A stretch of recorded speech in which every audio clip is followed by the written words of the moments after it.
Hello everyone, welcome to another edition of George Reviews. And I'm doing something a little bit different. I want to try this thing out to see if it works for this channel, and if it doesn't work, I'll promise I'll never do it again. But I want to do a sort of trailer roundup. Talk about 4 trailers that recently have come out in the past few weeks or past month. I'm a little bit late on some of these, but I really wanted to sink my teeth in to these and take a look and see what is promised with these trailers and what looks good, what looks bad, and everything that she had, just to see if these trailers are worthwhile. These films are going to be worthwhile for my time and your time, and we'll just, talk about them together down there in the comments. So let's go. It's the Fall 2025 Trailer Review Roundup.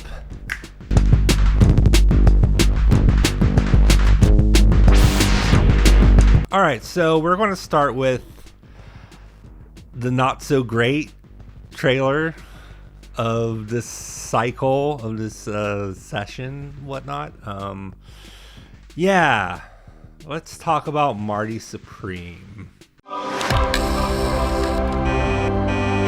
Hello? Hey, it's Marty Mauser. I'm in the Royal Suite. I saw you in the lobby yesterday. Okay. Well, I never talked to an actual movie star. I'm something of a performer, too. Are you? Yeah, you don't believe me? You what? What? Oh, fuck, help us all. So Marty Supreme is one half of the Safdie brothers, Josh Safdie's new film, starring Timothée Chalamet, who I've only seen in Dune, so I'm really not really sure what his capabilities are as an actor, but that remains to be seen.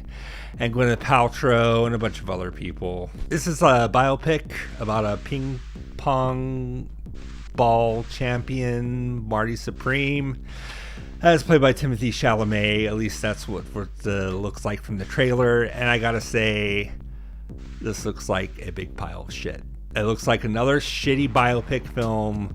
This is spun by half the guy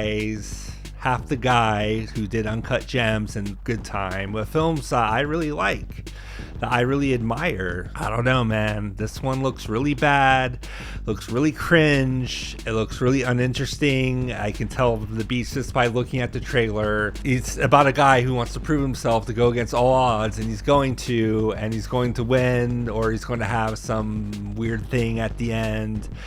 And they'll have a post-text explaining what happened to the actual guy, which is, I find, really annoying in films, especially biopics. I'm telling you, this game, it fills stadiums overseas. And it's only a matter of time before I'm staring at you from the cover of a Wheaties box. And there's some biopics I like. I like The Aviator by Martin Scorsese.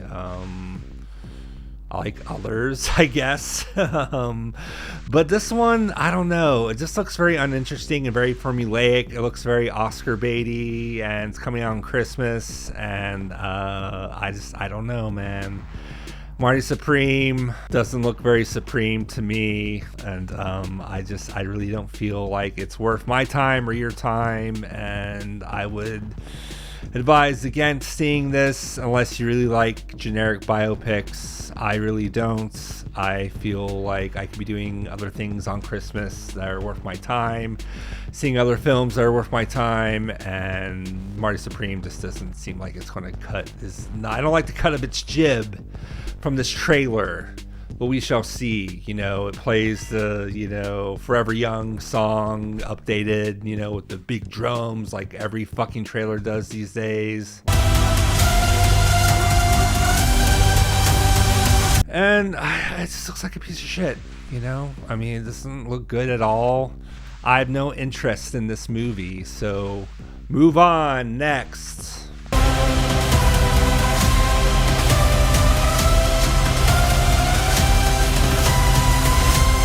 So we get the other half of the Safdie brothers, Benny Safdie, on this one. The Smashing Machine, starring Dwayne "The Rock" Johnson and Emily Blunt. Please give a round of applause for Mark Curry.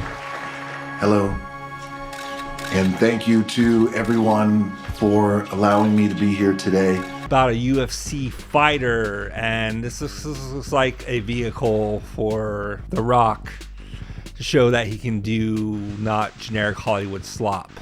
And it looks, vaguely interesting. I really, I get a lot of The Wrestler vibes from this. The Wrestler by Darren Aronofsky. Not one of my favorite Aronofsky films, but it definitely has its charm and its moments. And this just feels like The Wrestler, but with The Rock. A guy, hard on times and struggling with his relationship, struggling with this and that. It looks like a good acting vehicle for him.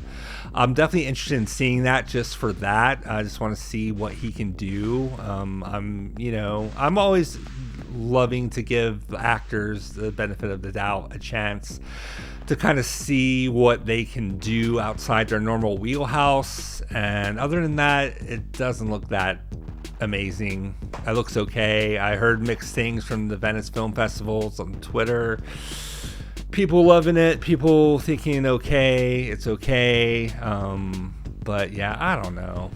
It's the Smashing Machine. It has The Rock in it. It's going to do gangbusters. It's going to get a lot of prestige, attention. It's going to get a lot of awards, I'm sure. And he's going to be nominated for an Oscar. And he might win an Oscar. But hey, if Will Smith can do it for fucking Richard, whatever that movie was, I've already forgotten. I think The Rock can easily win. So, you never know. When he's distant, it's hard. I'm sacrificing everything. What do you have for me that's strong? But yeah, the Smashing Machine, I'm kind of meh on it. Doesn't look as bad as Marty Supreme. I think Benny Safdie is doing a lot better than his brother in the film department right now, since they broke up, like the Coens.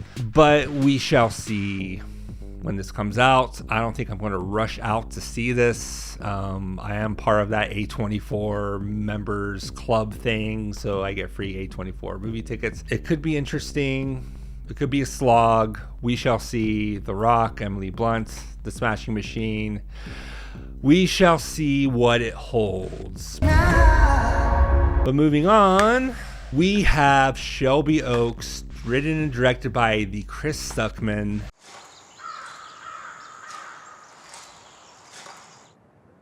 Do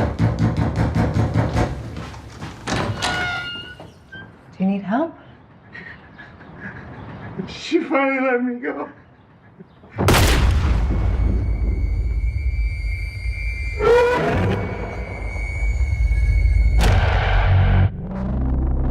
Now, I'm going to be honest. I'm very biased. I love Chris Stuckman. He's one of my major inspirations for doing this, for getting on here and making reviews. He was the first creator to do it, in my opinion, to show that it's actually a thing on YouTube. I was very big into Chris Stuckman. I'm still very big into Chris Stuckman. He's definitely changed his format of reviews over the years, and I have no problem with that personally. I think he should do whatever he wants to do. If he doesn't want to be negative on movies, then that's his right. Though I like being negative on certain films, as we spoke about with Marty Supreme. But Shelby Oaks, it looks really fucking creepy. It looks really fucking interesting. I just hope that I see Stuckman's voice through this. Like, I want to see his voice as a cinematic director.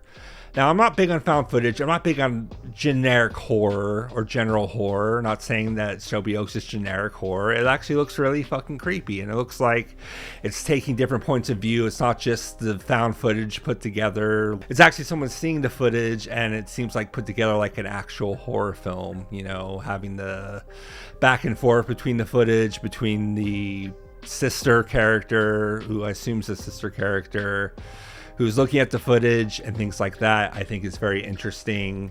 I'm not really an expert in found footage films, so I'm sure this may have been done before, but I really don't know. I like the trailer. I think it looks creepy as fuck. It looks really interesting. I'm very intrigued.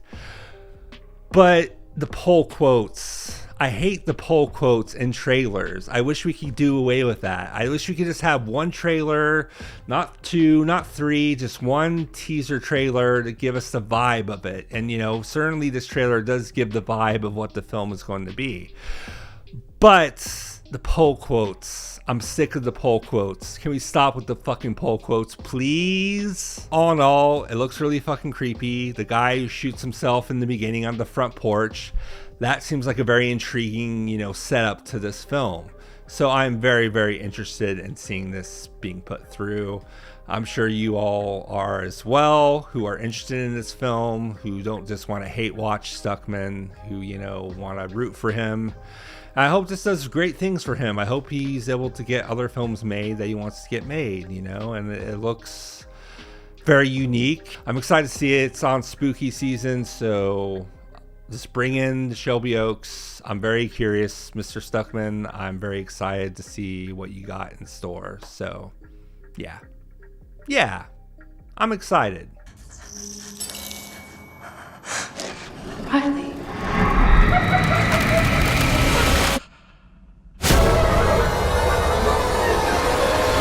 Moving along, I have saved the best for last, which is Bugonia. It all starts with something magnificent. A flower, then a honeybee. The workers gather pollen for the queen. Good morning, Corey. Good morning, Michelle. But the bees, they're dying.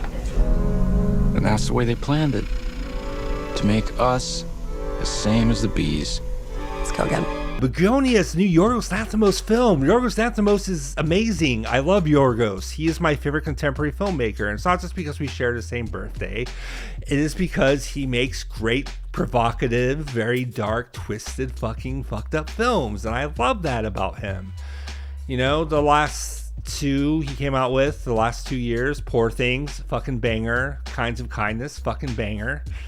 You know, a lot of people didn't like Kinds of Kindness, but I fucking loved it. I love a good anthology tale, and I thought it was, you know, delivered in that Yorgos way. And once again, Emma Stone is returning with Yorgos. We also got Jesse Plemons returning. We got a bunch of other actors as well coming into this thing. It looks really, really great. I did like the teaser trailer more than the theatrical trailer that they released. I just think the teaser trailer set up the mood, the tone a lot better.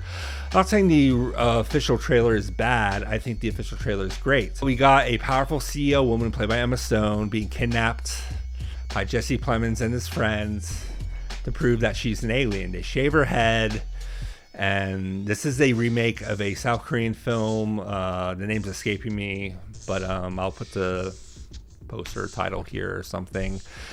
And it looks really fucking great. This is my most anticipated film of the year. I was really into Eddington as well. Check my review out for that if you haven't already. But this is just looks amazing. This looks like everything I want it to be, and I am so excited to see what Yorgos does again.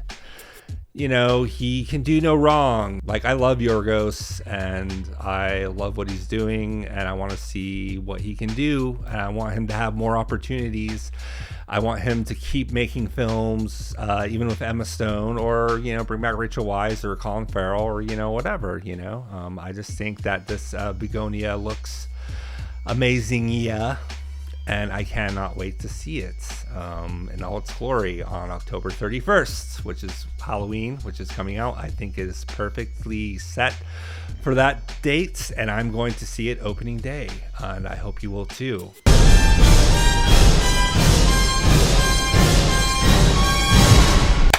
But my friends, that's going to be it for this video. The trailer roundup for 2025, fall of 2025. I hope you enjoyed it. This is something I'm trying out. We'll see how it goes. There are other trailers out there that I might check out, but you know, these are 4 that I wanted to talk about. As scathing as I was on Marty Supreme, or as praised as I was on Bugonia. I hope you enjoyed it. Please remember to like and subscribe if you'd be so kind. My name is George Ray. Thank you so much for checking this out. Please remember to keep calm, keep cool, keep chill.